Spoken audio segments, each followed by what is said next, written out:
বলিউডের বক্স অফিসে blockbuster hit সাইয়ারার জোয়ার কাটতে না কাটতেই নতুন ছবির ঘোষণা দিয়ে আবারও আলোচনায় উঠে এসেছেন জনপ্রিয় অভিনেত্রী অনিত পাড্ডা। রোমান্টিক গল্পে অভিনয় করে দর্শকদের মন জয় করা অনিত এবার সম্পূর্ণ ভিন্ন এক চরিত্রে হাজির হতে চলেছেন। নতুন ছবিতে তাকে দেখা যাবে এক কোর্টরুম ড্রামায়, যেখানে তিনি লড়বেন ন্যায় বিচারের জন্য।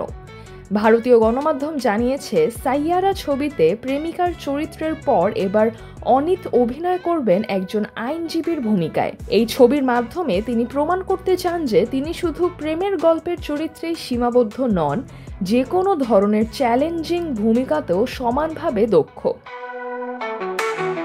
নতুন এই ছবিতে অনিতের সঙ্গে থাকছেন জনপ্রিয় অভিনেত্রী ফাতেমা সানা শেখ এবং অভিনেতা অর্জুন মাথুর।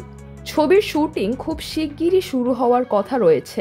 অনিত পাড্ডার ক্যারিয়ার শুরু হয়েছিল বিজ্ঞাপনের মডেল হিসেবে। এরপর তিনি ধাপে ধাপে কয়েকটি ওয়েব সিরিজে অভিনয় করেন। তবে তার জীবনের সবচেয়ে বড় ব্রেক আসে সাইয়ারার মাধ্যমে। এই ছবিতে দুর্দান্ত অভিনয় করে তিনি প্রমাণ করেন যে বলিউডে তিনি দীর্ঘ পথ চলতে এসেছেন। উচ্চ মধ্যবিত্ত পরিবার থেকে উঠে আসা অনিত স্নাতক শেষ করেই মডেলিং ও বিজ্ঞাপনের জগতে প্রবেশ করেন। সাইয়ারার সাফল্যের পর তার প্রতি দর্শকদের প্রত্যাশা এখন আকাশ ছোঁয়া।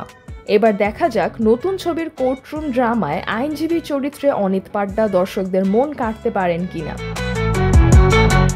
সিজরাতুল আভা, দৈনিক আওয়ার বাংলাদেশ।